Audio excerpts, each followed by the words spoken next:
Alright, you and I are about to watch a 14-year-old kid casually craft the most broken weapon in history. In this brutal world, going against the Empire means death. Our boy Bill was just a kid working as a blacksmith when his cousin brought the actual hero to meet him. The hero seemed totally chill, so Bill handed over his freshly forged sword. Little did he know what an absolute nightmare this would trigger. Before the party left, he tried gifting his cousin a ring.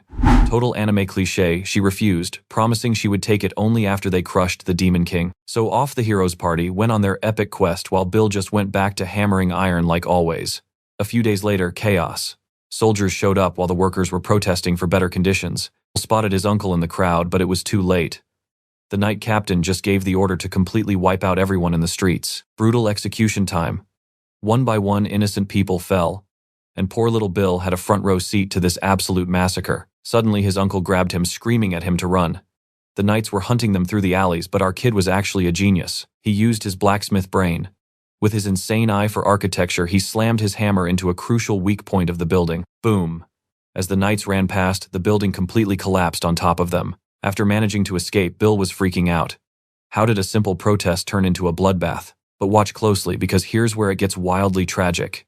Soon he would bury his uncle, and his cousin would return completely traumatized and speechless, and that sparked the epic revenge arc of Bill the Blacksmith. But let's rewind. Right after escaping, they hid in a remote safe house, completely undetected. Freaking out, our MC demanded answers. Why the hell was the protest happening, and why did the knights go straight to murder? His uncle didn't have the full picture either, but even he knew that reaction was completely insane. Basically, the Empire was treating the commoners like absolute garbage these days. Panicking Bill begged his uncle to quit the protests. But the stubborn old man refused, insisting he had to fight. Our kid couldn't process that logic, fighting the Empire way too heavy a burden.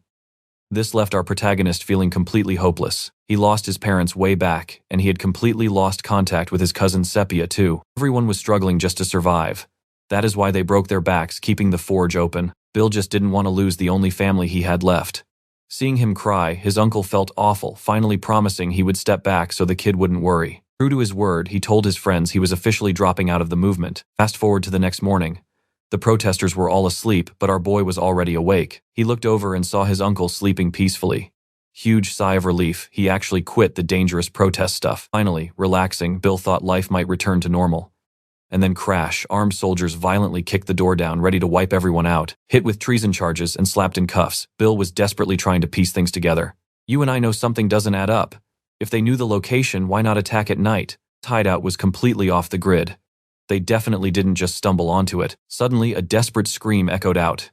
It was his coworker. The guy was a rat, but the idiot never expected his own master to get arrested too. It clicked. They were completely sold out from the inside. Pure cold rage consumed him. Bill screamed at the traitor, demanding answers.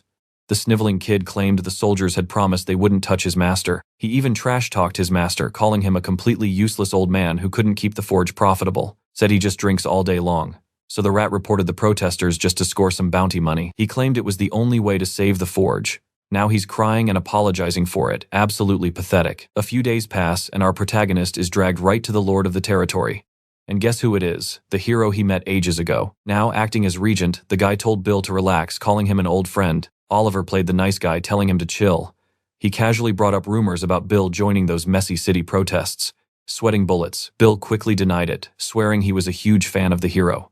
Oliver just smiled. Hero was an outdated title now, totally forgotten by everyone. He actually bought Bill's story, saying some random citizen had already testified to clear his name. Huge relief for our guy. He figured that pathetic traitor kid actually tried fixing his mess. Knowing the forge owed crazy taxes, Oliver literally paid off all their debts out of his own pocket. Least I can do for the guy who helped save humanity, he said, leaving Bill totally blushing. The snobby nobles immediately started whispering, dying to know who this mystery kid was. In this land, there are exactly 3 legendary grandmasters. The Cyclops from the Demon lands, Vulcanus of Avalon, and Midas of the Empire. So stick around, you're going to want to see what happens next. You and I are jumping into the tale of Golden Hands, the genius who forged the hero's sword. Yep, that's our main character, but the noble asking, totally skeptical. Every random blacksmith claims that title these days. The truth is, our guy is just ridiculously humble. Only the absolute elites know his real identity. Right now, our main character has a burning question for the regent, and the regent is ready to spill. Bill really needed to know what happened to Sepia. He completely lost contact with her. Oliver claimed she was on a mission but returning soon. Once she's back, he'll send her straight to the forge. Bill felt super grateful for that promise. But our guy has one final request. He just wants to know if his uncle can finally come home too. Regent's response, he casually warned that it might be too late. This totally terrified our guy, making Oliver burst out laughing like it was a joke. Bill realized rich nobles have a completely messed up sense of humor. Turns out Oliver had actual bad news and tried softening the blow with a joke. Huge mistake. Apparently our boy's uncle isn't exactly innocent. Still, he promised to see what he could do. Massively relieved, Bill thanked the hero again, literally seeing him as this shining beacon of hope. Back in his hometown, our boy went straight back to grinding in his forge. He found some cash and a weird apology letter from a trader. But Bill just kept hammering away, totally pumped, thinking everything was perfectly fine. So he decided to craft some shiny new equipment for Sepia's upcoming visit. Days dragged on until finally a loud knock hit the forge door. Empire envoys were standing outside, specifically looking for our guy. Bill rushed outside, totally anxious to see what was up. Now, pay attention because this is where everything absolutely shatters. He'd waited forever to reunite with his uncle and his best friend, completely sure they missed home. But what waited outside, pure absolute horror. Sepia wasn't the vibrant girl he remembered. Missing both her legs, she just sat silently on top of a coffin. That was the exact moment his entire world utterly shattered into pieces. Completely stunned, our boy begged to know what happened to her legs. She couldn't even speak. She just collapsed. Bill's brain literally couldn't process this nightmare. The whole thing felt totally unreal. And making it way worse, his uncle was inside that coffin. Seeing the cold body with his own eyes broke him completely. He screamed out in pure, unfiltered rage, begging to know why this was happening to him. More than anything, he just desperately wanted everything to go back to normal. But the agony he felt was like his own flesh being ripped apart. And remember, Oliver claimed Sepia just went on a simple mission. That lie made him infinitely more furious. The regent made fake promises about his uncle too. Now our protagonist finally has a target for his absolute hatred. On that day, they met the regent, handed him a special gift to prove his top-tier guest status, a pure gold card granting free access to his territory. Or if he didn't want to use it, he could sell it for a massive fortune. Back then, Bill felt super honored and wanted to repay that kindness. But now he's using that exact same card to march right back into enemy territory. I know what you're thinking. A simple repair job. No way. Our boy's hands are hiding a deadly secret. He is actively plotting how to slaughter the hero. Though honestly, his chances are basically absolute zero. In a straight fight, he'd be sliced to bits before he even realized a blade had moved. Plus, his genius is strictly in crafting weapons, not swinging them. And his ultimate masterpiece, still held by that total scoundrel. Bill obsessed over this forever, and the answer was crazy simple. The one thing only a master of his level could do: weapon repairs. It's something every single weapon needs eventually. A top-tier blacksmith was guaranteed to do it. While he's busy hammering the hero's sword, the hero is left completely weaponless. That's his genius plan to snatch his masterpiece back. Now an unarmed man stands right in front of him, and in our boy's grip, the strongest sword ever forged. Bill debates exactly how to end this guy's life. Slice him with the sword or crush him with the hammer. Lost in dark thoughts, he suddenly hears Oliver confess he never actually wanted to be a hero. Our guy is so confused why he's suddenly venting. The regent sighs, saying there's a strict limit to saving people. He just had to get completely realistic about it. Yeah, he saved the world by crushing the Demon King. But everything would have been so different if those enemies simply couldn't invade in the first place. While the guy keeps rambling, Bill slowly creeps up with the deadly blade. Regent's twisted logic is super simple. He just needs to build a nation so terrifyingly powerful that nobody ever dares to attack it again. If they had started with that absolute power, the war wouldn't have even happened. Host Demon King Oliver obsessed over this non-stop. He wanted to totally block any future tragedies. His final answer to the problem is even simpler. He just needs absolute command of the country. So he purged the corrupt nobles and lazy royals, dragging the nation into a forced golden age. So where does this leave us? He wants an unmatched empire, which is exactly why our guy is here. Alright, stick with me. You and I are about to see things get wild. Bill lunged at the hero, ready to end him instantly. Raising just one finger, Oliver sighed, like this was annoying. Suddenly, a magic arrow shot right through our boy's shoulder. The agonizing pain made him drop his sword. Hearing the loud commotion, Imperial guards immediately stormed into the Grand Hall. Oliver casually told his guards it was nothing serious. Regardless, our guy was heavily detained and arrested. Absolutely fuming, Bill demanded to know how the regent predicted the strike. Oliver smugly replied that he beat the Demon King. He can sense killing intent from miles away. But wait, why didn't he dodge sooner? This glaring detail left our protagonist totally suspicious. Oliver smirked, admitting he took the hit on purpose because Bill has serious potential and he wants him as a loyal ally. For a split second, our boy actually considered the offer. It felt completely unreal, but to be absolutely sure, he needed to ask one final question. Hearing this sudden counteroffer, the arrogant regent suddenly grew incredibly interested. Bill demanded the truth about why Sepia ended up cursed. After a tense silence, Oliver claimed the highly capable girl lost her legs during the final battle, and honestly, even after that massive tragedy, she never gave up hope. The squad clutched the ultimate victory, bringing absolute peace to the world. But classic human nature, that peace vanished when nations started warring again. The heroes were dragged back into the endless bloodbath. Obviously, Sepia couldn't join the fight without her legs. Left completely alone in the dust, the crushing isolation drove her absolutely mad. She desperately sought forbidden answers in a dark place no human should ever look, eventually clawing her way back onto the bloody battlefield. Bill saw those brutal black magic side effects. Watch closely with me here. He angrily demands why the hero refused to help her. They were supposed to be sworn comrades, but he let her sink into darkness. He literally watched her carry that massive burden completely alone. He is the mighty protector of this empire. With his insane power and political influence, he easily could have saved her from this fate. Our guy vividly remembers those better days. But Oliver, he feels zero personal responsibility for her awful downfall. He mockingly fired back, saying Bill had no right to preach. If he cared so much about Sepia, he should have marched onto the front lines himself. Instead, he pathetically hid behind the very swords he forged. Lecturing the literal regent of the land about duty, Oliver called him nothing but a total coward. Bill didn't even flinch at the insult, firing back that Oliver is just a pathetic weakling running from his own guilt. Seeing red, the furious regent absolutely despised being openly disrespected like that. With just one casual flick of his wrist, he violently ripped off one of our boy's arms. Absolute brutal madness. Tossing him aside, he called him worthless trash. But since Bill helped end the war, Oliver arrogantly agreed to spare his pathetic life. He decided letting our boy suffer in endless agony was the perfect payback for preaching about heroic responsibility. Oliver coldly walked away, leaving him bleeding out. Days later, a mysterious visitor showed up at our guy's front door. Looking completely defeated, Bill answered. Standing there was Sarah, a veteran magic user who used to fight alongside the hero's legendary party. It didn't take long for her to uncover the dark truth about everything. He casually mentioned that Oliver's leadership was boosting the country's economy, a statement that made our boy's blood absolutely boil. Sensing his anger, she quickly apologized. Seeing his missing arm, she realized his legendary blacksmithing days were totally over forever. He couldn't even manage tiny repairs anymore.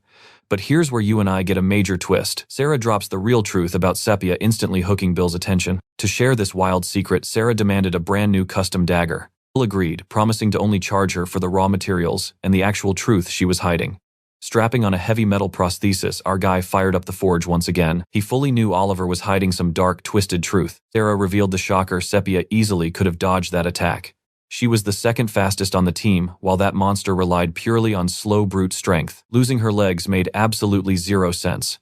The brutal truth, Sepia didn't mess up her dodge at all. She intentionally took the hit just to protect the hero.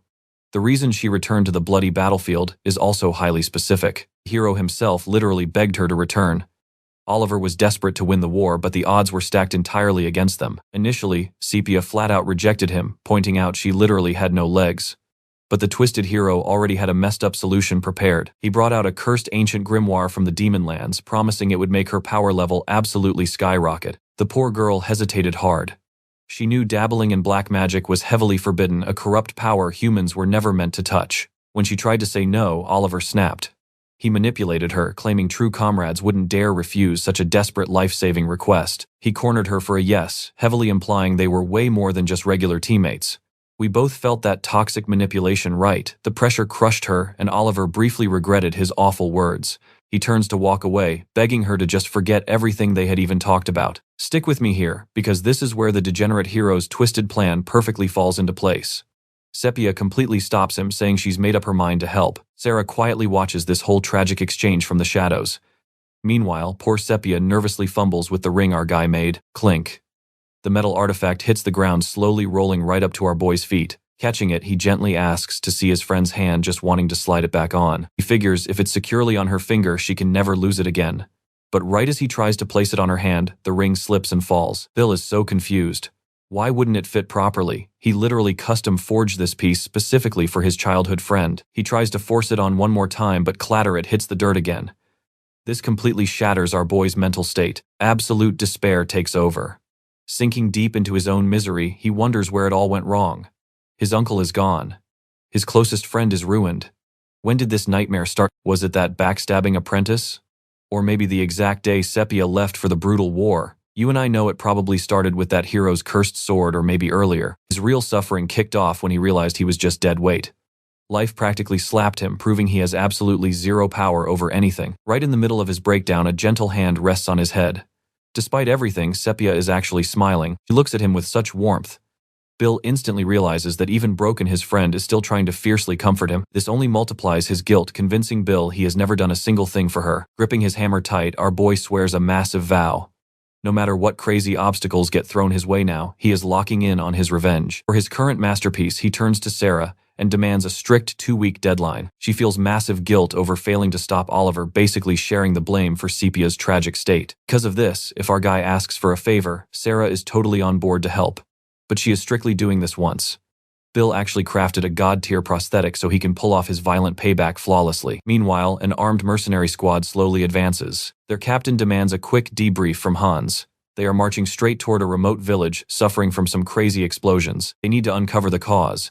It could be some shady, forbidden magic research or villains gearing up for a massive crime. The captain orders these rookies to stay sharp.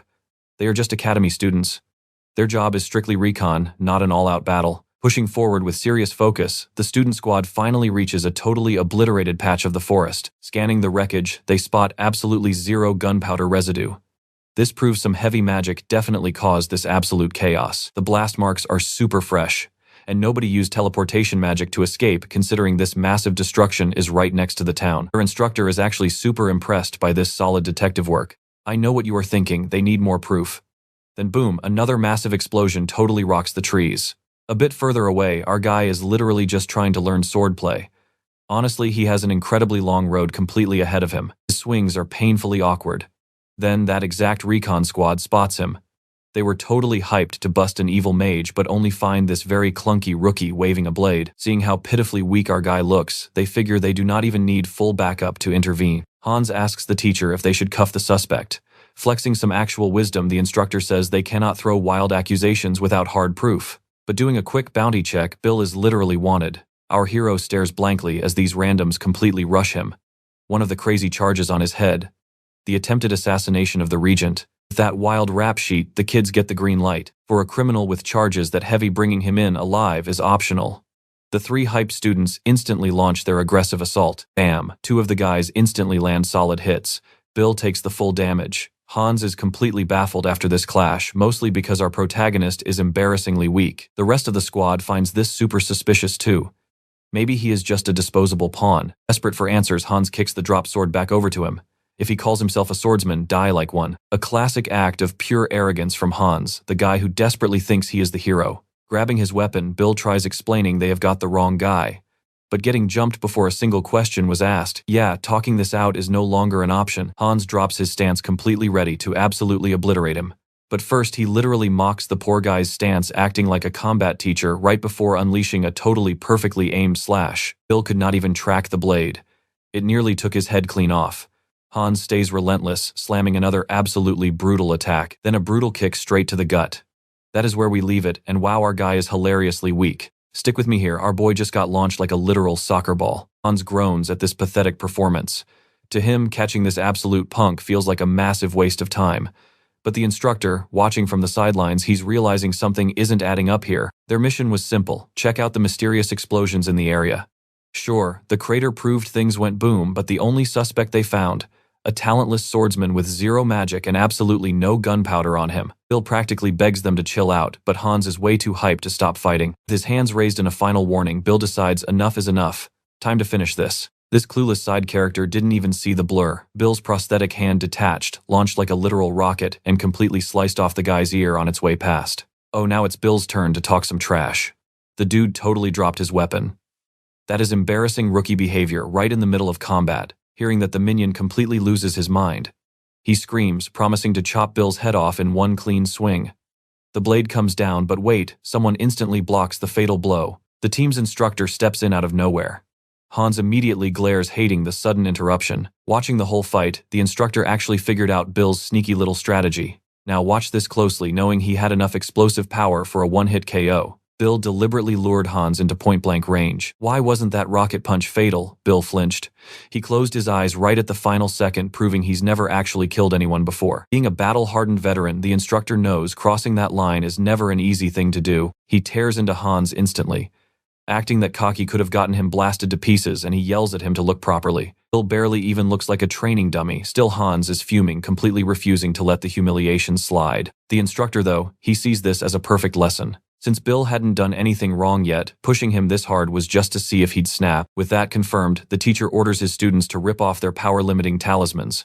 Oh, now, Bill is definitely paying attention. Staring down our boy as a prime suspect, the instructor randomly asks if he knows what the Hero Academy actually teaches. Their core class, learning how to crush evil without feeling a single ounce of guilt, so they literally hunt living targets, just to get perfectly comfortable hearing their desperate screams of agony. The name Bill Bark rings a bell because their previous execution target was someone named Phil Bark. Hearing that drops Bill right into pure unyielding rage mode. The instructor smirks. This is exactly the reaction he wanted.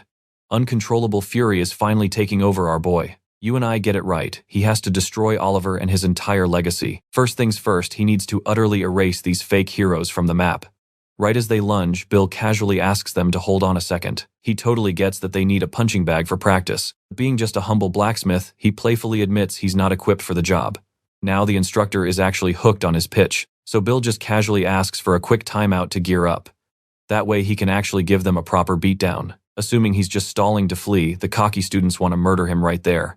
Hans even pats his pocket, bragging about keeping a severed finger from a past victim planning to take Bill's next. The instructor totally loves this insane deal, but jokingly asks how long he actually needs. Bill confidently demands exactly 1 hour, and they easily agree. If he chickens out, Hans threatens to feed that finger to the pigs. Cut to the forest an hour later, where everyone assumes Bill ran away. They sigh annoyed about losing easy extra credit points, but the teacher insists on waiting just a bit more. One annoying girl stretches her arms, yawning out of absolute boredom. Suddenly, boom, something moves at supersonic speed, smashing into her hand so hard it violently sends her flying through the air. Yep, it's the prosthetic rocket fist, absolutely crushing her fingers on impact. Now she's screeching in absolute terror. Flying hand zips back, snapping onto a massive, terrifying mech suit. Doing the math, Bill smirks. He's got 35 fingers to collect today. Crying over her ruined hand, she begs them to massacre our boy. Her squad immediately draws their weapons to oblige. They charge in fast, striking the heavy metal, but reality hits fast. This armor is completely scratch-proof, absolute zero damage. Standing back, the instructor quizzes his kids on what to do against a heavy tank. The squad decides to target the weak joints. Classic gamer logic. They completely surround Bill, aiming directly for the unarmored gaps. The heroes unleash their ultimate combo attacks on the joints, only to hilariously realize they did zero damage. The girl charges too, but fails miserably. And trust me, you and I are going to want to see what happens next. Zero damage. The instructor immediately noticed that our boy was way too soft. Let's dive right in. He had the advantage, but aimed for the hand, not the head. On a real battlefield. A total joke that his students naturally avoid. Watch out. They are not holding back anymore. A couple brutal hits later, Bill hits the dirt. The girl straight up stomps on his helmet. She is fully prepared to end our protagonist right here. Pinned down, Bill gets kicked around like a literal soccer ball. Ironically, the students are getting totally exhausted just beating him up. Trying to wrap this up, one lackey actually suggests shattering every single joint. Brutal. Barely standing, Bill calls them cowards for jumping him 3-on-1. Hans instantly goes for a chokehold, while the girl viciously pins his arm. They want maximum pain. The second lackey joins in locking down the arm of our hero completely. Things were looking real bad. Bill knew it was time to stop playing nice.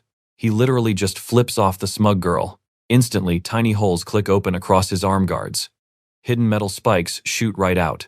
The spikes tear right into their flesh, locking them down completely. Staring dead at the instructor, Bill basically asks, "When are you stepping in?" Total silence. The instructor just points a finger straight at him. Message received. Bill still has to wipe out these lackeys first. Time to bring out the blade. Our boy swings for his very first strike and hits absolutely nothing. These guys are ridiculously fast. No matter how wildly Bill swings, his sword just can't touch them. Let's be real. If he can't land a hit on a student fighting, Oliver is completely impossible. Time for some actual strategy. Bill realizes this is just like forging steel. You never finish a sword with just one swing of the hammer. Patience is key. You have to grind it out. So our hero keeps pushing, attacking over and over until finally the blade slices into real flesh. Bill actually celebrates that single hit. Of course, Hans immediately calls it pure dumb luck. The rest of the squad wants to end this fight fast, but they are totally clueless. Well, Bill has a great idea. He clicks his gauntlet and boom, hidden machines erupt from the trees, blasting a massive net over the students. Pay attention here. They never saw this coming, but they desperately hope the trap is totally useless. But Bill smirks. Not even a full-grown ogre could snap those ropes. Panicking, Hans yells that the academy will send backup soon, so time is on their side. Right, wrong. Bill coldly asks if they know why he waited so long. Simple. Because he needed the combat practice too. Now he just casually walks up to his trapped prey. Hans is shaking, literally crying, and apologizing for everything. But Bill cold as ice. He knows exactly how to handle this, terrifying the guy even more. Hans begs for his life and then pop, his head literally explodes out of nowhere. Blood splatters all over our hero's helmet. We both thought Bill did that right. Nope. The instructor blew his head off.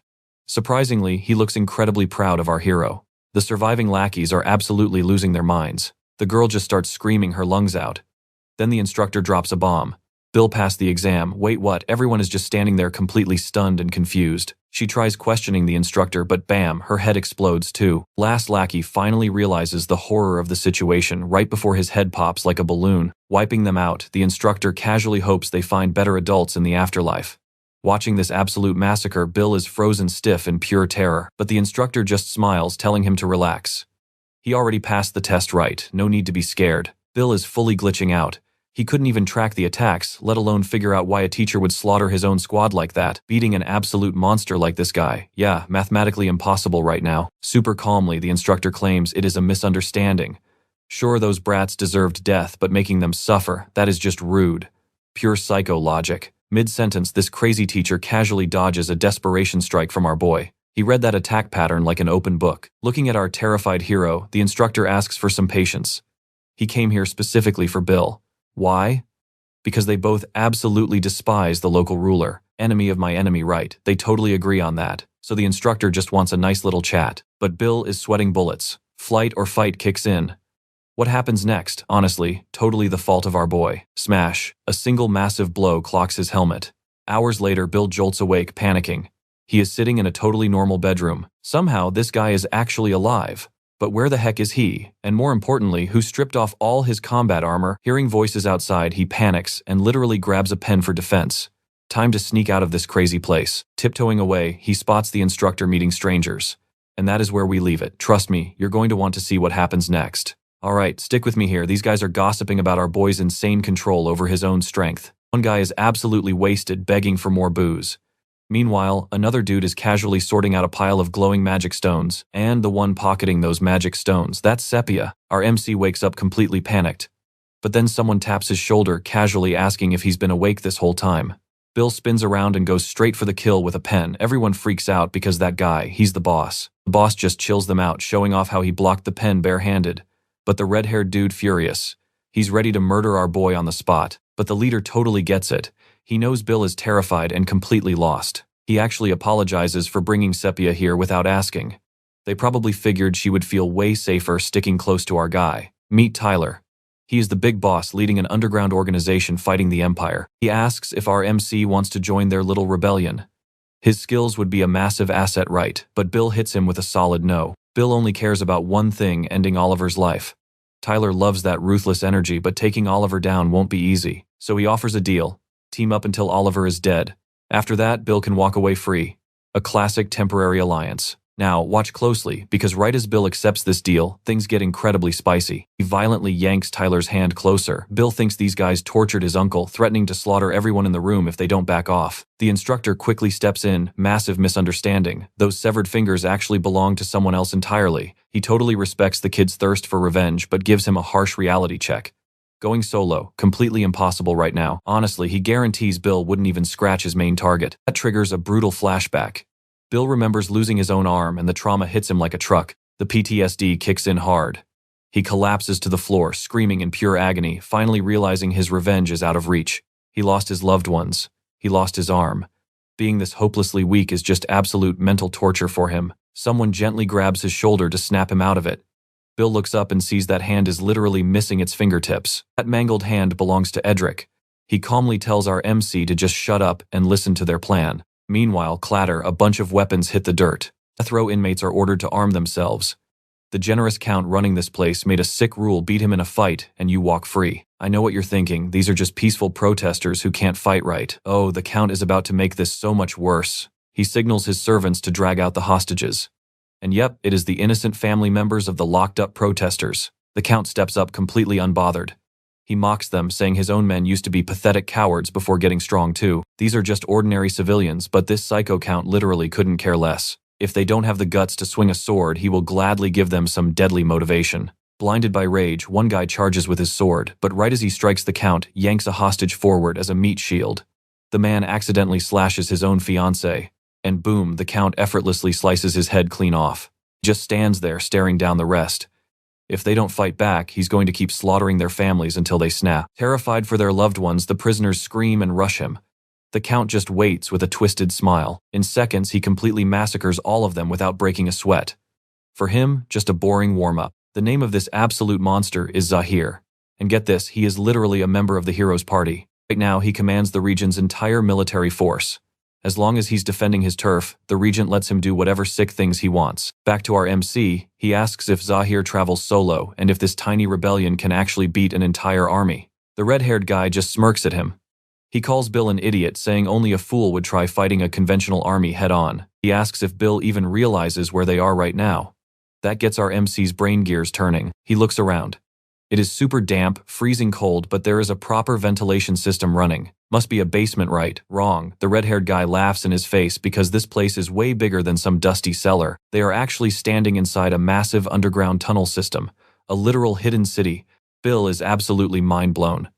Tyler steps up and confirms it. This secret underground network connects to every single corner of the kingdom, and this is exactly how they plan to capture Zahir. And that's where we leave it. Trust me, you will love watching them use guerrilla tactics, picking off his men until the target is totally alone. Alright, stick with me as our boy hits the training ground. Just kept swinging that sword at the wooden dummy.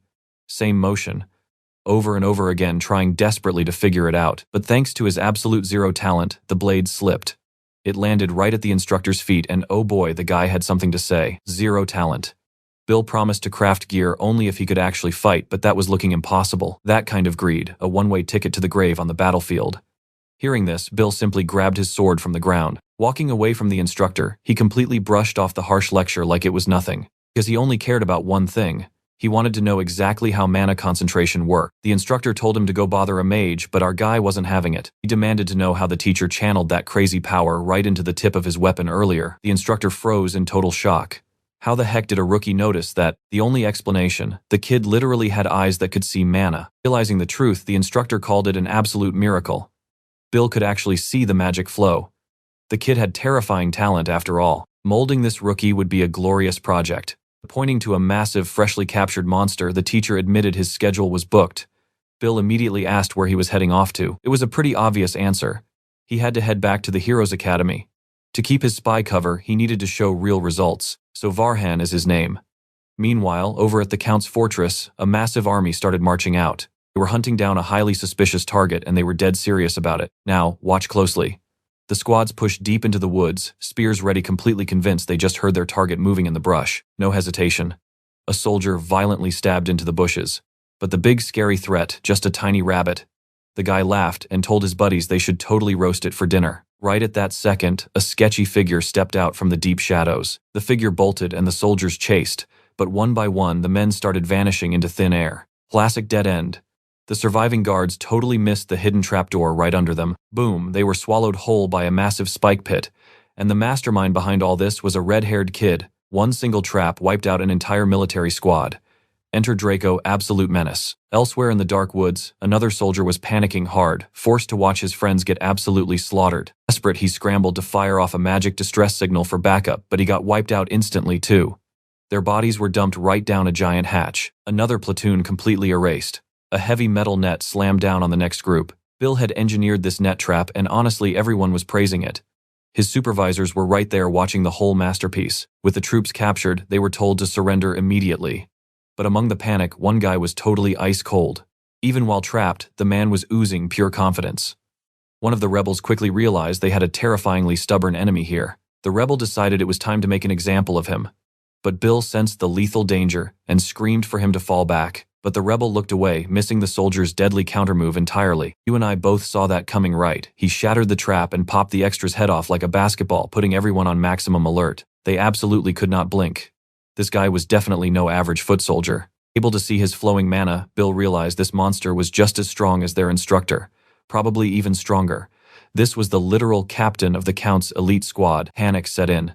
Bill and his crew knew everything was about to go wrong. Facing the real elite captain with their current rookie team, a direct fight would be an absolute catastrophe. The girl had a surprisingly wild plan to execute. She ordered her squad to immediately split up and attack the enemy from the sides. The troops charged in. The first extra was about to learn a very painful lesson. The second extra jumped in too, doing everything possible to just distract this absolute beast. While the extras distracted him, she rushed into a blind spot for a lethal attack, finding an opening. But come on, this guy was a seasoned veteran. Blocking her sneak attack was child's play. He parried with such insane raw force, her dagger literally exploded. But even disarmed, her real master plan was already moving. Trust me, you're going to want to see what happens next. Bill's aiming like Mega Man, but first a flashback to the laboratory. Alright, you and I are diving straight back in. Bill was asking the real questions. Why not just infuse explosives with mana? Bhaskar, the guy running the show, shot that down fast. The materials were way too unstable, making it super dangerous. Sure, infusing mana was technically possible, but the math way too complicated to risk it. With their junk equipment, no way. You would basically need literal god-tier skills to pull off a stunt like that. Hey, this is our main character we're talking about. Rules don't apply. His massive shot was locked onto the captain's mustache. Boom, a massive explosion rocks the battlefield. Dust and debris went flying everywhere, leaving our boy totally blind. His squad was absolutely blown away by the blast. But right through the smoke, the captain charged out, aiming for the girl. A panicked bystander actually threw himself in the way, taking the absolute brunt of that brutal, bone-crushing hit. Bill wasn't done yet. Cannon reloaded, he fired off a freezing ice attack. The bright blue blast slammed into their target, and just like that, Captain Mustache was frozen completely solid. Oh, but that didn't last. The guy literally shattered the ice out of pure rage and sprinted directly at our boy. Now pay attention here, because Bill realizes his current guns just aren't cutting it. Time for a totally different strategy. The allies got the order to defend him at all costs. They rushed the captain, but they were way too slow. Mustache wound up for the killing blow. But right at the last second, the girl cast some seriously weird magic. Massive roots exploded from the dirt, locking the captain's foot in place. Suddenly, the big guy couldn't take a step forward. And before he could even blink, the ground just swallowed him whole. Even Bill was completely shocked by that move. The real MVP behind that magic, the red-haired boy. He jumped in and completely saved the day. Just seeing him show up gave everyone a massive sigh of relief. But the fight wasn't over. When Draco realized they were fighting the infamous Captain Mustache, he panicked for a second. Then he smiled, excited to catch a heavy hitter. Yeah, that smile didn't last. The captain literally crawled his way out of the pit, absolutely fuming. Draco was stunned, the guy broke out. Hitting the dirt, Captain Mustache slammed down an incredibly devastating attack. This entire battle had pushed him over the edge. Now he swore to make all of them suffer. Bill aimed his weapon again, but the captain just hammered the floor, knocking the whole crew completely off their feet. Draco yelled at our boy for shooting at point-blank range. But Bill just smirked, pointing out that his crazy plan was actually working. Every single hit he landed was doing real damage. Draco just looked at him like he was speaking an alien language. He told Bill to shut his mouth and stay out of the grown-ups' fight. Draco's weird creature started digging a deep trench around Bill, dropping him right into a hole. Then Draco ordered everyone to fall back immediately. You and I both know fighting him alone is a crazy idea. The captain was ready to crush this kid into dust. Gripping his shovel, Draco slammed it down, screaming that he was summoning the literal pit of hell. Massive crater instantly opened beneath them, big enough to swallow a house, and down went the captain again. While dropping in freefall, Mustache roared that he would just climb back up. But wait, the dirt was already caving back in to bury him. The giant pit sealed itself shut. Draco was completely out of breath, but totally relieved his ultimate trap actually worked. Even better, he didn't accidentally blast any of his teammates. The only guy still hanging around was our main character. Draco was incredibly annoyed. He literally told the kid to run because things were still way too dangerous out here. That trap was pure magic, and it was already fading.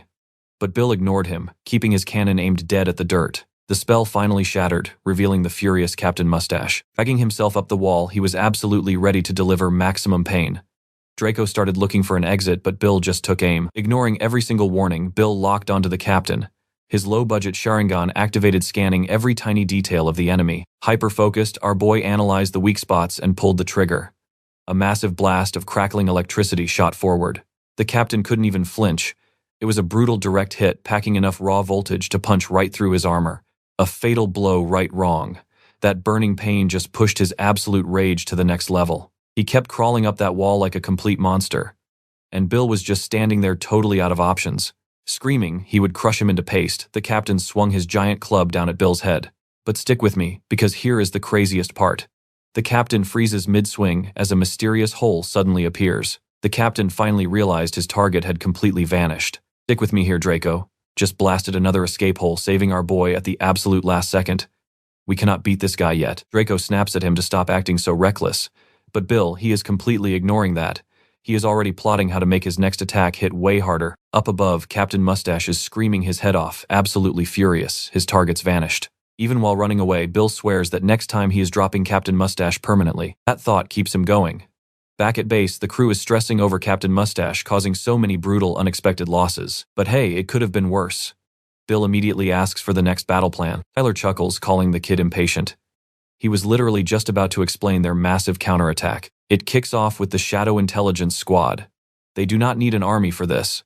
Just enough chaos to spark absolute terror. Tyler says they will hit the eastern forest, first attacking with zero mercy. Then they keep shifting positions. The twisted part, they will leave exactly one survivor to infect the rest of the troops with panic. The plan works perfectly. Wild rumors instantly infect the Count's entire army. These guys would rather stand night guard than enter that forest. One sleepy soldier yawns, and suddenly the entire massive wall shakes. The underground attack squad is making their move. The surface guards, it feels like an earthquake. That underground city links the whole kingdom. Time to ruin their sleep schedule. Out in the woods, the Shadow Squad is quietly dropping bodies. Everything is working perfectly. Now watch closely. The wall guards are losing their minds. Then something crazy happens. A guard falls asleep and wakes up to a brutal punch to the face, courtesy of Captain Mustache. Time for patrol. He is hunting the Empire's enemies himself. Honestly, Tyler predicted this exact impatience. The guy joins the search teams. Draco wants him captured now, but Tyler says no. They're just letting him wander the woods. Draco is totally confused. Why ignore their main target? But Tyler knows the timing is wrong. They have to clear out the extra trash first. The moment Mustache steps outside, the squad hides.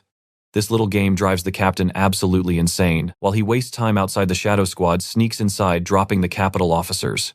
The panic is totally out of control. Staying hyper-awake drains the soldiers, and the entire chain of command starts falling to pieces fast. This completely ruins Captain Mustache's grip on his own scared troops. Surrounded by cowards, his leadership crumbles. After messing up this badly, he has to face the big boss. Zahir calls his captain in. The boss knows things are going terribly for his army. His troops are literally refusing orders. And Mustache, he stands there with zero excuses. He still tries playing it off like it is fine. But Count Zahir is not buying that garbage. Zahir casually chucks a paper ball at him, but it hits with the massive boom of a literal gunshot. Count despises backtalk. Mustache immediately begs for forgiveness. Zahir only hired an idiot like him for one specific reason. He has to prove his real power. Now the captain stands completely alone. You and I both know what is coming. Tyler has to pick someone to fight this total monster. They need a smart play. Because even though Mustache is an idiot, his raw strength is absolutely terrifying. Instantly, our boy steps up. He practically promises he can crush Captain Mustache himself. Draco is completely stunned by this wild confidence. He literally asks how, since Bill's last attack did zero damage to the guy. Tyler leans in, super curious. Did the kid actually cook up a new trick? Bill admits his last hit was weak, but now his massive weapon just got a serious upgrade. Draco is heavily sweating this. If Bill misses, the whole operation is doomed. And he is not wrong. Tyler says this opening is too good. Bill goes fully insane, saying if he misses, they can chop off his remaining arm. That is a ridiculously crazy bet. Draco yells that he does not want his useless arm anyway. Tyler just bursts into a massive grin. He loves the crazy energy and demands all the details. He still needs real proof. Meanwhile, deep in the dark woods, Mustache is desperately hunting them. Finally, he spots his targets. He glares with those weird eyes just boiling with absolute murderous rage. Our boy is waiting right there, cannon ready. Trust me, you are going to love this fight. Stick with me here because things are about to explode.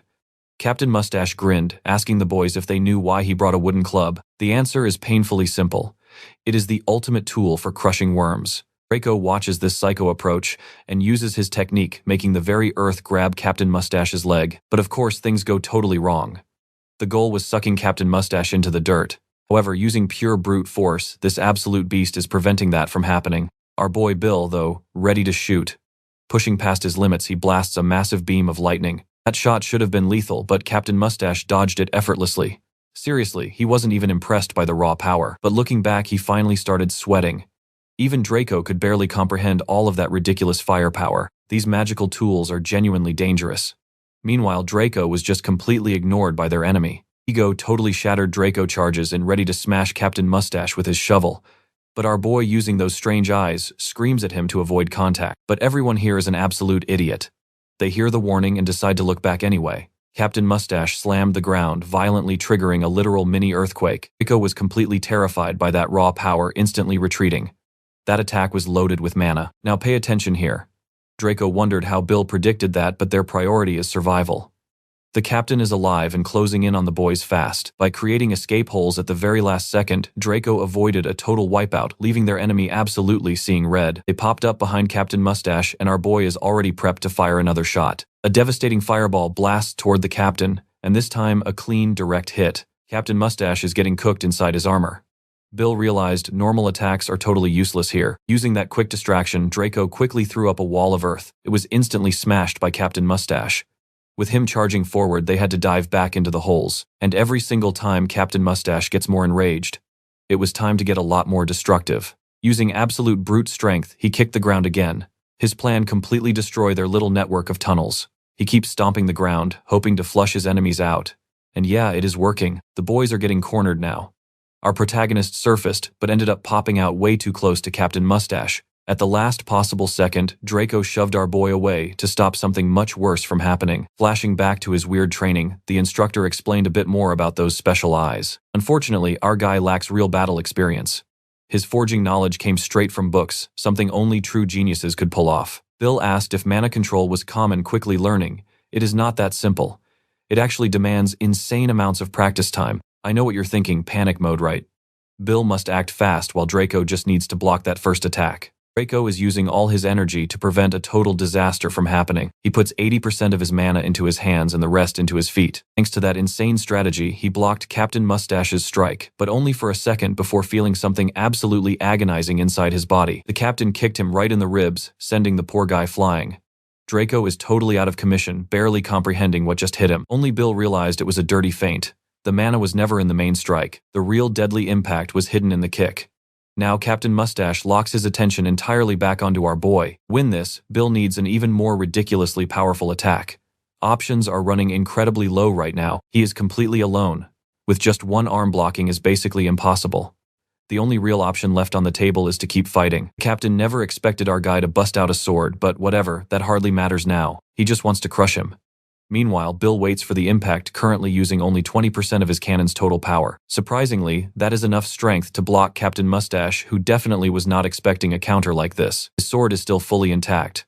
While the captain processes that Bill launches a massive ice attack, this only worked because Captain Mustache was distracted by the block, but that ice is definitely not strong enough to freeze him completely. Bill needs to use this tiny opening to swing his sword, but this captain is an absolute monster of an opponent. He is still incredibly dangerous, already winding up to smash Bill's head in. But shocker, his massive wooden club gets cleanly cut. Bill's strike pierced his armor perfectly. Trust me, you and I will love watching him finally feel real crushing pain. Let's jump right into the absolute madness. Draco just realized our boy can actually see mana. In a fight, that ability is completely broken. For our main character, it's simple. See the energy slice right through it and end the fight completely. Captain Mustache is bleeding and absolutely baffled. He is literally losing ground to a kid missing an entire arm. So playtime is officially over. He swears he is taking this seriously now, ready to finish things completely. He fixes his naturally crooked eye, promising no more mistakes. Meanwhile, our boy watches pure mana charge up inside that club. Seeing how lethal that strike was, he simply dodges. Gain distance, he blasts the ground beneath him, using the explosive recoil to launch himself backward. Now safely out of range, our protagonist gets a brief second to plan his next counterattack. Bill rushes back in. He blasts his own sword blade, directly creating a really bizarre and unpredictable shockwave. It barely did any damage. Captain Mustache prepares a nasty surprise. Instead, he just catches an explosion straight to the face. His glorious mustache gets completely scorched black. The captain's rage just hit maximum level. He starts swinging frantically, but thanks to his mana vision, Bill spots the threat. Now watch closely, the captain's hand is the real brutal attack. Blood instantly sprays everywhere, his hand gets sliced perfectly in half, and his face twists up in pure agony. His sliced arm looks totally bizarre, flapping around like a freaky tentacle. The guy is just stunned by the damage. Making things even worse, the captain cannot even sense if our protagonist is actually using his mana. Bill holds all the cards now. Time for the finisher. He unloads multiple blasts while the enemy scrambles away. Shooting blindly like this, Bill notices his firepower is dropping. The captain doesn't know that, running in pure desperation. Then Bill sees mana charging at the enemy's feet and closes in. Boom, the enemy vanishes in a flash, completely catching our boy off guard. But those insane eyes track everything perfectly. Bill blocks the incoming strike without breaking a single sweat. Slash, the sword tears right through the captain's flesh again. The guy is totally clueless about why he is losing. He figures the real secret has to be hidden inside that weird glowing blade. Desperate to survive, the captain tries to decode the attack pattern. All he can do is dodge frantically until another explosion smashes right into him. Right then, it finally clicks. Those explosive blasts are getting noticeably weaker. The sword is the only real threat left.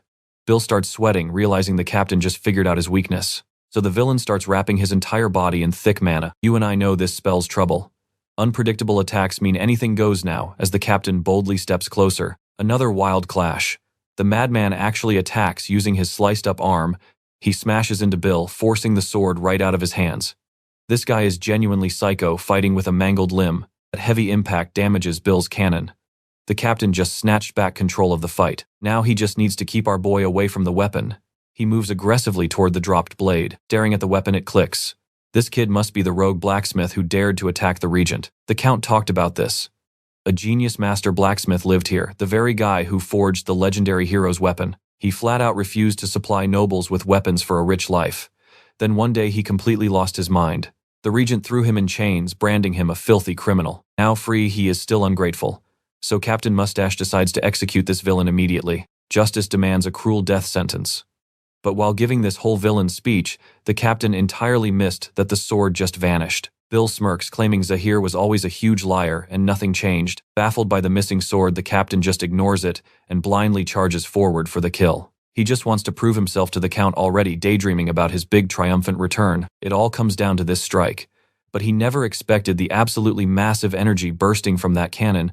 A blinding starlight flash fills the air. A colossal forest explosion blasts out, hurling both fighters in opposite directions. A massive smoking crater now separates them.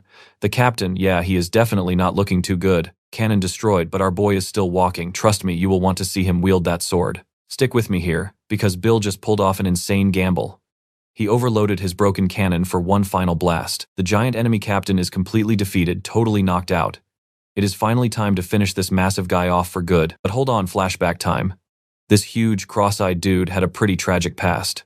Because of his looks, he never really fit in. People were terrified of him at first until they realized he was super shy. Since Captain Mustache was always overly kind, he quickly became an easy target for bullies. That kindness backfired hard, turning him into a total walking joke. His awful coworkers constantly mocked him, asking if getting beaten up was tiring. Every little thing he did just invited more bullying. But honestly, his massive body could easily handle the beatings since he literally could not feel normal pain. After a brutal day of harassment, he just wanted to go home to his true family, his beloved little pets. Mustache treated those animals like royalty. With them around, the loneliness completely disappeared. Then war rumors hit the streets, and taxes skyrocketed into absolute madness. All this right after the Demon King was taken down. Desperate for cash, some local thugs spotted Mustache carrying a basket loaded with fresh bread. Because he refused to fight back, they absolutely wrecked him, stealing all the food he just bought. Luckily, he managed to hide a tiny scrap of bread for his rabbits. For him, seeing them eat was pure happiness. Heading home one day, he watched the neighborhood kids playing. One kid shouted that he needed loyal followers who were basically his family. That hit Mustache deep. He realized his cute rabbits were not exactly followers. They were just family. But while he was confused about that, a horrifying nightmare unfolded that night. Watch closely because this part gets incredibly dark. Those guys, they were eating his pet rabbits. With food running out, the pets became dinner. This completely unlocked an unimaginable rage inside Captain Mustache. He butchered them all and got a death sentence. Honestly, after a life of pure suffering, dying felt like a massive relief. But right before the end, somebody decided to crash the execution. Zahir heard this giant crush 23 people and folded 6 soldiers barehanded. That is exactly the kind of overpowered subordinate he wanted. That day changed everything. Followers became his new family, meaning he would never ever be alone again. Snapping back to the present, Bill is trying to gather the guts for the final strike. You and I both thought this fight was over, right? Wrong. The captain stands back up and our boy is totally out of energy. Now Captain Mustache is ready to serve up a fresh plate of violence. Right before the lethal blow, something rockets in at lightning speed, triggering a massive explosion. A spear violently slams into the dirt between them. Mustache glares toward where the weapon came from. A fierce blonde woman threw it, and she is actually super impressed with our MC's crazy performance. He mentions humans needing a talent. Mustache just thinks tossing her only weapon away is hilariously stupid. He figures killing them just got way easier. What he does not realize, this gorgeously drawn woman is an absolute powerhouse. Moving at literal lightning speed, she instantly delivers a world of pure pain. Mustache collapses into the dirt, entirely clueless about what just hit him. This insanely strong ally just saved our boy's life, but Bill has zero energy left. He immediately passes out completely. Hours later, Bill finally opens his eyes. Sepia is hovering right over him, patiently waiting for him to wake up. Outside, the red-haired kid was waiting too. But looks like he just crashed a seriously awkward, intimate moment. Turns out our guy was out cold for 4 straight days. Time to throw some clothes on and finally rejoin the whole squad. The big boss commander requested a meeting with him. It is Sylvia, the blonde absolute unit who saved him. Bill totally remembers her insane entrance. Because he fought like an absolute beast, she is offering a major reward. He gets to pick his military unit. Too bad Bill knows nothing about them. Seeing his confusion, Sylvia steps up to explain how the factions actually work. First up, Varhans, the aggressive frontline lightning squad. Next is Shadow Intelligence, basically the stealthy ninja spies doing secret ops. You also have the frontline medical team for healers. Meanwhile, Bhaskar handles the crazy explosive engineering stuff. And finally, the shadowy underground unit commanded by Draco. Now Bill has to pick his path, and it is a massive decision. But get this, he instantly rejects every single one of them. So where does that leave us? He rejected them all because he is only good at one specific thing. Alright, you and I are jumping right in. Sylvia wants answers and Bill wants a new unit. A completely independent squad where he can unleash his true potential. Honestly, his old apprentice used to ask how he always found the best crafting materials. Back then, Bill couldn't even give a straight answer. Why? Because it is not something he actually learned. He just naturally sees it, and he views people the exact same way. When he focuses boom hidden talents, take this young guy. Huge magical talent, but zero ability to cast a single spell. He never gave up though. His passion was honestly amazing, but the poor kid never understood why his magic totally failed. Bill dropped the truth. The mana flow at his fingertips is literally blocked. Congenital. Training will never fix it. Obviously, the kid absolutely hated hearing that. But do not worry, our main character has the perfect solution. He casually told the guy to cast magic using his mouth instead. Way easier, right? That sounded completely insane, so the kid obviously ignored him at first. But after a while, he realized he had literally nothing to lose and decided to give it a shot. By just using his voice, a massive energy flow unlocked and boom, pure flames blasted right out of his throat. Absolutely wild, right? But immediately after that massive attack, his body just totally collapsed from using too much energy. Next up is Amelia, a tough elven warrior who has somehow been stuck in basic training for literally years. She has never been able to feel mana, but our hero noticed something very special about her. Magic talent is rare, but sacred power is on another level. And get this elf girl can actually see that sacred energy. So Bill started brainstorming what a truly overpowered team needs. Whose strength is in diversity. Draco, for example, can massively boost the entire squad's movement speed. Roar, our fire-breathing guy, handles the ranged attacks, while Amelia heals the wounded and gets them fighting. Bill, he covers the mid-range strikes, adapting perfectly. These are the exact misfits he needs right now. They even took down a massive creature together. Teamwork leveling up. Bill landed the final precise strike, proving their insane synergy. They finally knocked out their mission. To officially form the unit, Sylvia demanded brand new armor. They will be on the front lines, so it needs to be insanely tough. Bill grabbed leather from that bear monster they just hunted. It is crazy because its hide literally hardens upon impact. The back part is perfect. The rest hardens way too randomly and would just paralyze whoever wears it. Bill has a massive advantage. He can literally see mana paths. Using that, he expertly manipulates the flow, making the tough leather super flexible. He just stacks the custom pieces, creating heavy shock-absorbing layers. Boom, reactive leather armor is fully ready to go. Now he just has to craft 299 more. His old apprentice would be helpful here, but after his betrayal, yeah, no way. As for his main goal, just armor will not be enough to crush Zahir. He needs to craft a full set. Boots and gauntlets that actually transform into weapons, boosting attack speed and fully absorbing heavy blows. Perfect gear for lightning-fast strikes. Now the soldiers can charge in at full speed without tripping up. Oliver loved the gear. But pay close attention here. Zahir is furious. Our guy is not arrested yet. Forcing him into weapon slavery would be much more profitable. But Oliver argues that would ruin the item quality. Letting Bill work freely is just smarter business. After grinding all day, Bill comes home to an empty house. Oliver plans to just steal everything once the timing is perfect. That traitor apprentice is still playing informant. Their filthy plan worked. Tom is absolute trash. He still does not realize he is only ruining everyone's lives. Exploiting his stupidity, Oliver keeps lying, swearing he would never actually take our main character's life. After the huge robbery, Bill finds soldiers swarming his house. His stuff is gone and arrest is imminent. He frantically looks around, but it is game over. Every single escape route is totally blocked. Desperate Bill snatches burning embers from the fire and chucks the glowing rocks at the guards. The flames quickly spread, buying him a tiny window to run. But the remaining soldiers are hot on his trail. Pure panic. He urgently needs a weapon to defend himself in this crazy mess. He digs through his tools and finds a very special blade prosthesis just as a soldier attacks. Trust me, you and I are not ready for this next fight. Stick with me, our guy isn't going down easy. Time for another quick flashback. His instructor cuts up some watermelon, handing over a slice. He's honestly pretty impressed with how our boy fought that mustached captain, but Bill totally disappointed. He hates that he couldn't finish off his enemy. This gets the master curious. He asks if the kid actually regrets letting him live. Failing the kill definitely stings. But the instructor drops some hard truth. Taking a human life is never ever an easy thing to do. Sadly, they were born in a brutal era where fighting is mandatory. Sure, soldiers eventually get used to the bloodshed, but pulling that trigger never actually gets easier. You just stop acting surprised. Even a seasoned veteran like him still struggles with the guilt. At first, his hands would shake uncontrollably. But if he wanted to survive another day, he had to fight. It was completely unavoidable. He stacked up countless bodies just to keep breathing until one day the trembling finally stopped, maybe because he finally found his courage. But looking back at the carnage, it's pretty hard to call so much cruelty real courage. Standing there drenched in blood, he felt way more like a monster than a warrior. And that exact curse, our boy is carrying it now because he just took the life of a soldier. Fresh blood drips from his blade. The situation just went from bad to incredibly delicate. Watch closely here. Those soldiers want blood, but they stand zero chance against that absolutely insane prosthetic arm. Bill just tears through solid metal and armor on repeat. A tiny platoon tries to block his escape, but let's be real, they're already dead men walking. He chops them into literal pieces. Totally panicking, one surviving soldier starts screaming into his radio for backup. Meanwhile, in the city, Roar hears the distant commotion and immediately lets out a groan. Sitting this one out isn't an option. His entire job is keeping our boy alive. Seeing squads of army guys moving out puts him on high alert. Something massive is definitely going down in that specific sector. Staring out at the horizon, he spots the smoke and fire. Based on the direction, he knows exactly what's burning. Back to the fight. Troops push forward only to become literal training dummies. Anyone who steps into his range gets completely eradicated. Bill has become a pure life-ending machine. His body moves with one single brutal purpose.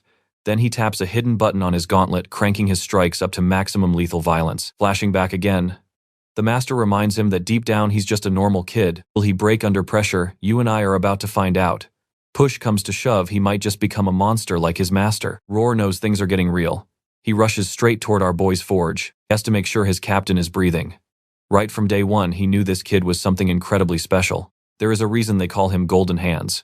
He's totally different from those combat classes who only know destruction and endless fighting. But not our captain. He actually sees the hidden value in regular people and unique skills. Arriving at the forge, reality hits him hard. Our boy has fully transformed into a cold-blooded war machine. Keep this up and his body or mind will shatter. Roar hesitates to use his magic though. Without proper control over his spells, stepping in would just instantly drain him. Right now, Sylvia's raw strength is his only backup plan. Spotting broken branches and a huge boulder, Roar scans the area and confirms the coast is clear. Making his move, he slips right into the underground city through a hidden secret entrance. He rushes through the tunnels to call for backup. Spotting the emergency panic button right there in the hallway, Roar smashes it instantly. The signal allegedly went out, but it feels off. He seriously starts doubting if the dumb thing even works. Knowing everything rides on this, he violently spams the button until his fingers throb. Our boy completely turned his life around, so it's finally payback time. This is literally the least he can do, and Roar will save his captain at any cost. Luckily, his frantic spamming paid off. The button actually works. Now all he can do is pray those reinforcements arrive fast. Over at headquarters, the communications team receives the distress signal. It's directly from our boy's special squad. The message says the forge is under attack, sending the entire base into a state of panic. This is a full-blown emergency. They sound the base alarms immediately. Word gets rushed straight up to Tyler, bringing him up to speed. Honestly, Draco already figured something insane like this was going down. Bill really should have used the underground forge, but to craft Bhaskar he had to go back. He needed the workshop where he feels most at home. And trust me, a legendary master is absolutely nothing without his signature tools. The two argue before Tyler explains exactly what needs to go down. Finally, reaching a conclusion, he asks for everyone's attention. Let's dive in, guys, because right now the absolute priority is rescuing our boy. We cannot lose him. Everything literally depends on his survival skills. Tyler asks Draco, who saw Bill out on the battlefield, just how long he can hold out against standard soldiers. Flashing back to their fight, Draco estimates our guy has about 1 hour left. But here is the massive problem: it takes 2 whole days on foot just to reach him. Things are ridiculously complicated now.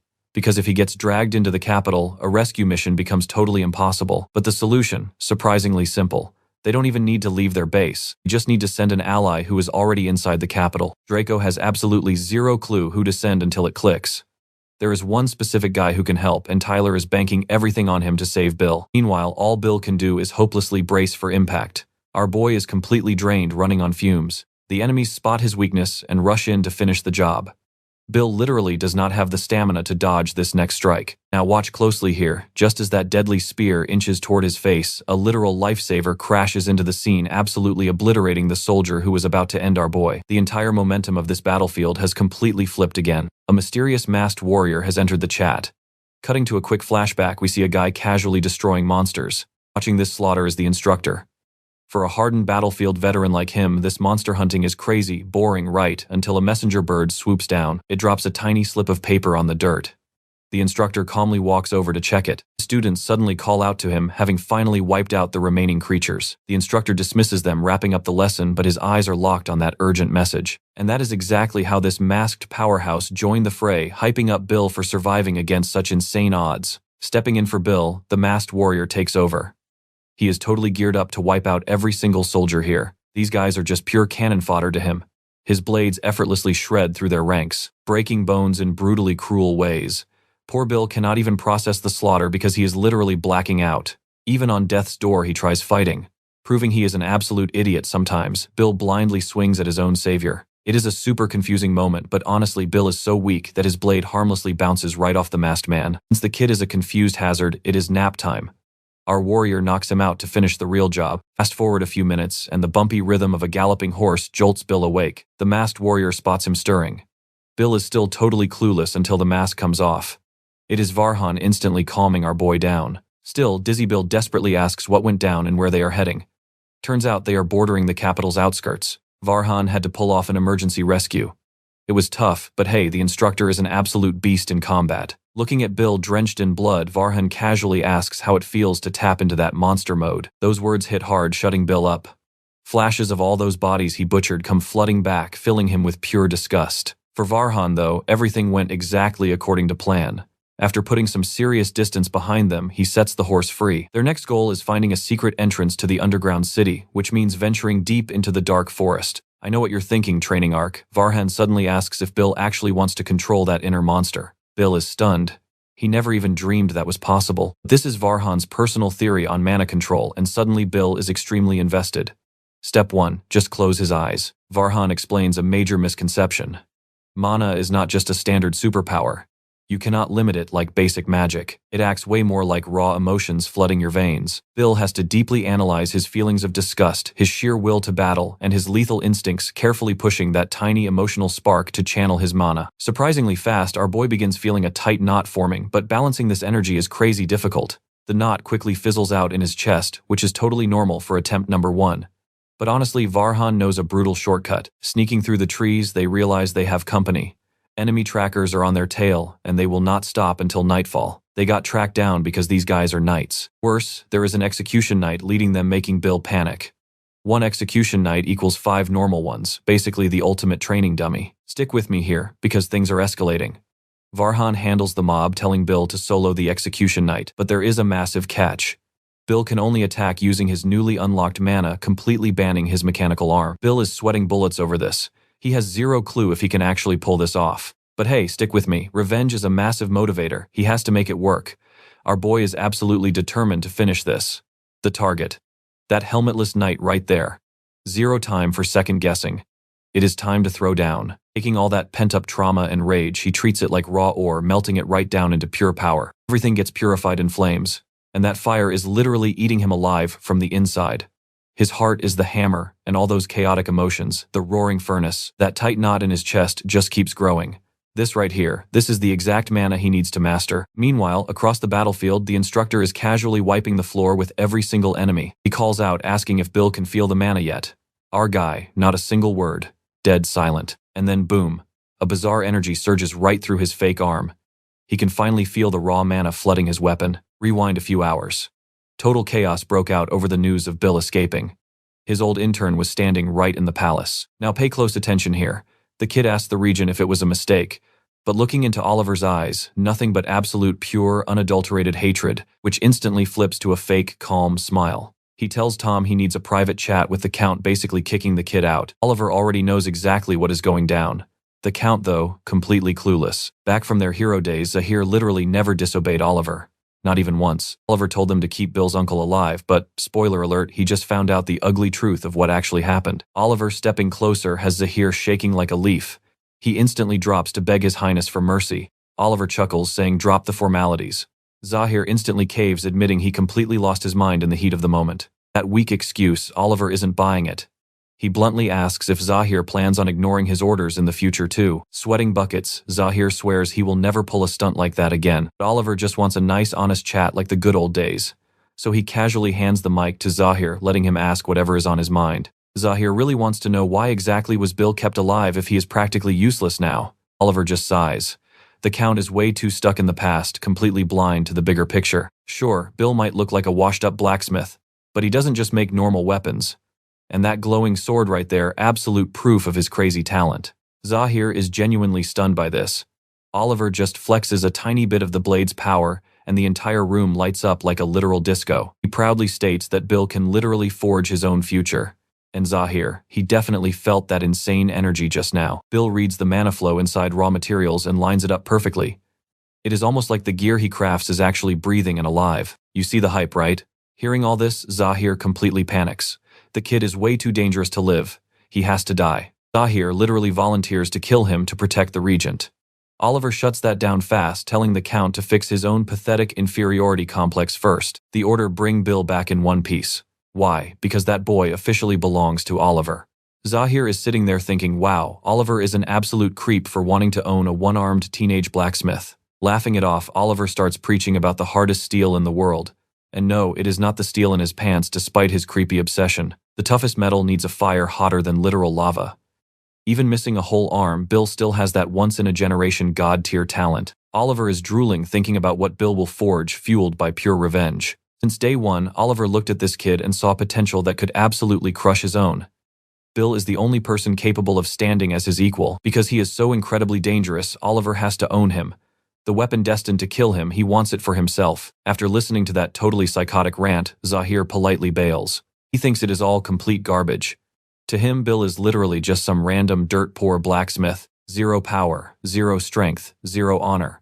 There is no way this kid compares to the legendary heroes who changed the Empire's history. Meanwhile, one of the Count's goons reports that they are already tracking down where Bill ran off to. Leaving right now gets him there in exactly 2 hours. But the Count is absolutely raging. He refuses to believe Bill is smart enough to actually escape. Bill and that mysterious masked guy are going to suffer out in those woods. Them getting captured is literally just a matter of time. He literally says this while nearly crushing his own guard's face before casually tossing him to the floor just to avoid cleaning up the blood. It is officially time to head back to his territory and unmask this annoying mystery guy. What do we take from this? Do not call a villain insecure. Because the second the Count gets home, he is going to make every single traitor suffer. Alright, stick with me here. We are jumping right back into Bill's completely wild battle. That huge executioner knight is demanding his total surrender. Bill feels the mana vibrating through his blade. It is exactly why that last attack blasted him backward. He just lacks control. Unlike his enemy who lets the power flow perfectly, our boy still cannot aim his mana where it needs to go. The knight mocks him, saying Bill is great at dodging. Maybe his true talent is just running away. Since he tracks the mana flow, Bill thought he could easily dodge the strike. Instead, he catches a brutal punch right to the face. He is completely confused. That attack came way too fast and from a totally blind angle. How did that even happen? Now he has to panic about these lethal strikes again. He dodges another one and notices something super interesting. Using that info, he quickly backs away to create some distance. This guy is no joke. Bill always assumed mana was just for boosting attack, defense, and raw strength. But watch closely, this is where you and I see him level up. He realizes mana actually changes how those specific body parts move. The energy basically becomes part of him. He even makes it flow straight through his mechanical arm like real flesh. Treating the weapon like an extension of his own body is the ultimate secret here. After that last crazy clash, the knight absolutely realizes our hero just leveled up slightly, and the masked warrior actually loves it. Training this insane prodigy mid-fight is totally worth it. Still, with his current energy levels, beating a veteran killer is an absolute nightmare. One wrong move, and it is instant game over. Bill barely blocks another devastating strike. His sloppy mana control is seriously overloading his entire body. The executioner calls the fight pointless. Under this insane pressure, Bill is literally about to collapse. He desperately forces mana into his feet. That just keeps him standing, but it completely drains the power from his blade. Now his sword is cracking. That could have been his death sentence. But suddenly, another knight gets launched right into their fight. Masked warrior tossed him sarcastically, apologizing for the interruption. Guess he threw him too hard. The executioner is absolutely furious at his men. This perfectly gives Bill time to refocus himself. Since his footing is finally solid, he unleashes the hidden tricks of his prosthesis. With the masked warrior giving him the green light, it is time to end this showdown. Getting that permission takes a huge weight off his shoulders. This fight is ending right now. I know what you are thinking, he is too confident, right? The executioner thought exactly the same, but Bill knows his craft. Even the sharpest blade eventually meets a tougher wall. Lacking the proper skills, he uses a pure explosion of momentum instead. Magic stone energy makes his sword stupidly fast. Bill blitzes right past his enemy like actual lightning, leaving only a massive bloody gash. The executioner cannot even process his own massive injuries before getting absolutely sliced to pieces. Meanwhile, Count Zahir is taking his angry inferiority complex out on some rebels. He is totally furious about Bill escaping. Someone casually walks right through the pile of bodies. Classic terrible day at work. That is his younger brother Sahil, finally back home. The prodigy sibling makes his entrance. The poor dude goes in for a warm family hug and instantly takes a boot to the face. The Count hates hugging. Sahil has been away from home for ages, and this is his grand family welcome. He literally just came back from crushing the Demon King.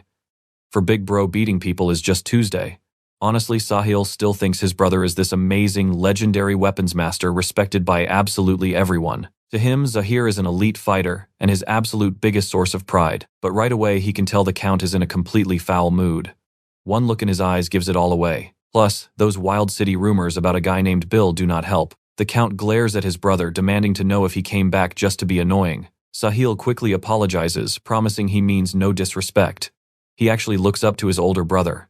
He praises Zahir's terrifying glare, telling him to embrace his own legendary status as a boss. Oh, where does that leave us? Zahir gets super embarrassed while Sahil genuinely just wants to help his bro. If something is bothering him, he simply can't let it slide.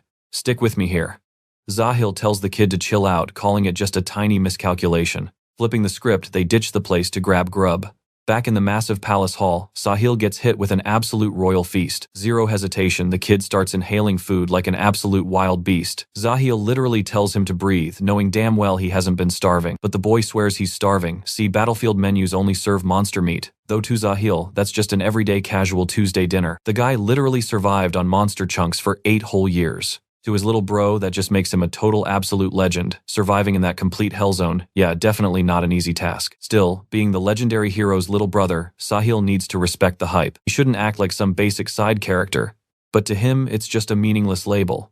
He was always strictly warned to never act blindly. Catching all these wild rumors, he is dying to know about our protagonist. Does the guy actually have some legit god-tier talent? Instantly triggered, the Count absolutely loses it. He shatters his wine glass barehanded, screaming that our guy is a total nobody. Just some weak blacksmith who cannot throw a punch. The maids immediately rush over, totally freaking out about his bleeding hand. Sahil is completely lost. Why does his older brother get so insanely triggered over this? Now watch closely. Our protagonist must have insane talent or he wouldn't be this huge of a massive headache, right? Plot twist. The actual weapons Zahil used during his brutal military life were literally forged by our boy. Zahil casually claims he only kept them because of muscle memory and he is just used to them. If our hero gets dragged in, Sahil totally wants a custom weapon from him too. But tough luck, the big boss regent wants our boy delivered straight to him, zero delays. Completely bummed out by this strict rule, Sahil secretly wishes they could just stall the delivery. Knowing his brother is tight with the regent, he openly asks if they can pull strings. But the Count knows the regent's strict vibe. That guy absolutely never mixes personal friendships with serious official business like this. But checking the street gossip again, Sahil confidently calls bluff on that claim. Bill got caught protesting. Instead of jail time, he got sent home with fancy gifts. Maybe the Count does not actually know the Regent's true colors anymore. That cheeky comment instantly pushed the Count into absolute rage mode. He viciously snaps at his little brother to shut up and just eat his food. Sahil wisely decides to zip it this time, avoiding a massive sibling meltdown. Stuffing his face in dead silence, he just stares at his angry brother, before finally daring to ask another question. He genuinely still thinks Sahil is the absolute coolest hero ever. Way better than that flashy regent. All those other nobles had special privileges while this guy literally grinded to the top through pure sweat. Slaying the Demon King, pulling off epic quests, and finally ranking up to Count. He is literally the ultimate hope for commoners. Sure, back then he proudly wore that title. But now, it is literally just a fake, carefully crafted PR image. I know what you are thinking. And yeah, funny enough, the instructor brings up this exact topic, asking our guy what he remembers. Back then, Sahil was just an arrogant punk who absolutely loved flexing his own wins. Now Sahil only glazes the snobby nobles and aggressively crushes the commoners who worshipped him. Plus, the instructor just uncovered something insanely dark. Sahil is the actual guy who caused his uncle's brutal suffering and death. Boom. Just like that, the instructor accidentally drops an absolute nuke of dark karma into our boy's heart. Shook, he asks if this is legit. Right now, it is just connecting the dots from sketchy street rumors, but the odds are terrifyingly high. Get this, our boy stays completely icy cool. Bill knows raging out will not fix anything, which honestly leaves his gruff instructor feeling super proud. Literally anyone can throw a tantrum, but controlling that explosive rage, that takes real skill. Bill refuses to let his dark emotions swallow him. He is using all that heavy trauma as pure rocket fuel. Out of nowhere, the instructor launches a crazy sneak attack. Do not panic, it is just a fake-out drill to teach him how to spot enemy weak points. That sudden jump scare was the exact lesson he needed right then. Fast forward to that evening, the rebel crew throws a massive welcome back bash for our boy loaded with endless booze and grub. The way some of these guys handle their liquor is totally wild. Meanwhile, the younger recruits try to sneak a sip but get instantly shut down. Bill just sits there completely zoned out. Tyler casually walks up wondering why the star guest is acting so depressed. Honestly, our guy is super crushed because his custom-forged gear got totally jacked. There is literally zero excuse for losing it. Draco loudly agrees with this complaint and quickly gets hushed by the others. Yeah, getting robbed like that is an absolute nightmare. Tyler really wanted to see that epic gear in action. But honestly, what do you and I expect? We cannot blame our boy. Alright, stick with me here. Bill needs to act too, but he knows if he stayed in a safer spot, this mess never happens. Everyone totally ignored the risks. Total team failure. And yeah, choices bring consequences. Arhan actually stepped up to save our boy, who almost died because they just weren't strict enough. Seeing this, Tyler drops an apology and a massive thank you. Bill still looks completely confused by everything, but his instructor literally tells him to stop arguing. Pointing fingers is totally useless now. It's really just about showing who carries the ultimate burden. That right there, true leadership. Taking the heat even when it's not your fault. It comes with having actual authority here. If our guy seriously wants a commander badge, he has to shoulder all of that heavy responsibility too. This completely opened his mind to new possibilities. Apology isn't just saying sorry. It proves you own it.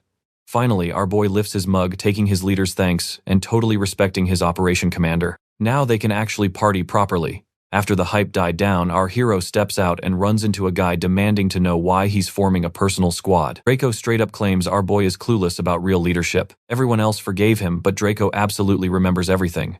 A commander just can't pull that reckless stunt. Being that stubborn almost got multiple people killed. Sure, Bill apologized. But the worst case scenario's endless. If a bigger group had been stationed there, total disaster. Something our main guy just blindly ignored. But honestly, he still isn't getting what Draco actually means. Watch closely here. Draco is getting completely furious because our boy is so clueless, so he decides to teach him a harsh lesson. He demands to know what would have happened if someone else was there. Our guy instantly pictured Sepia. That would have been a game over. Zero escape chance, leaving them both facing a horribly brutal end. Realizing this hard truth, Bill instantly regretted saying sorry. Words don't fix dead bodies. He finally gets that his solo actions risk everyone else. Draco smirks, finally a little happy with this progress. This logic totally tracks. A legit boss can't just throw out apologies. They have to actively step up and take the real blame. That is the exact thing that builds real loyalty. Sure, Draco looks like an absolute child, but he's a unit captain for a reason. Mature, battle-tested. It actually made Bill completely embarrassed by himself. Before Draco could walk away, he stops him, asking the young captain a super oddly specific question. Those vague words totally stun him. Being a blacksmith, though, our guy thinks in a very unique way. A perfectly sharp blade doesn't instantly make a master swordsman. The style doesn't either. You and I can see where this is going. His new unit's ultimate goal, a special forces team to hunt elites. Flying solo, they get absolutely crushed by Oliver or Zahir. They have to sync their combat styles and actually fight as one unit. Nobody needs to carry the entire team alone. They have to operate like interlocked gears. Building that exact system is how he takes responsibility. Draco gets caught off guard. Sounds totally insane. Still, it sounds pretty fun to try. Our guy starts dropping his crazy ideas while the instructor watches, getting incredibly impressed. His raw drive totally shatters any incoming hate. He's honestly got pure boss energy. Next morning, they head out past the main base. Bhaskar points out the exact spot for their brand new forge. To pull this off, he needs earth, wind, and water in perfect harmony. Refining weird metals releases nasty toxins. You absolutely need a steady breeze to blow away all that deadly junk, which is exactly his current goal. Next up is water, crucial for quenching the blazing hot metal. The temp needs to be absolutely flawless to avoid ruining the temper. The current water, decent, but a few degrees colder would make it legendary tier. Bill's keen eyes spot the ultimate spring right nearby. He walks right up to confirm his wild theory. Dipping her hand in, Bhaskar visibly gasps at how freezing it is. Boom, that's step 2 casually crossed off the list. Now he just needs the perfect earth. Has to be rock solid so massive hammer strikes don't just bounce off harmlessly. He slams his foot down hard, channeling raw mana. The recoil makes him shake. He turns to Bhaskar, asking if she felt that shockwave. The ground is literally dense enough for mana. This spot is absolutely perfect. He's totally blown away. Bhaskar found it, and trust me, you'll want to see what happens next. Stick with me here. Even this woman is totally blown away by our boy's lightning-fast skills. Honestly, she only recognized this prime spot, thanks to ancient knowledge passed down through her family. The talent our main character has absolutely ridiculous. Bhaskar just thanked him for actually spotting how valuable that land is. Bill is fully invested now and asks when the forge will actually be ready. Originally, this massive project was supposed to take 4 solid months of work, but she is super motivated and can crush it in just 2 months. That crazy hustle genuinely impressed our protagonist. With that settled, he is totally counting on her master skills. Back at the barracks, big news drops. A massive operation kicks off in 3 months, and the ultimate target is none other than Zahil himself. Fighting him directly right now is way too risky. So they will dismantle his inner circle, first attacking his personal knights and his territory's corrupt officials. Those personal knights, every single one is as strong as Captain Mustache. The old drunkard is completely chill though, knowing our rookie already wrecked Captain Mustache. Bill jumps in, reminding everyone the captain was super sloppy.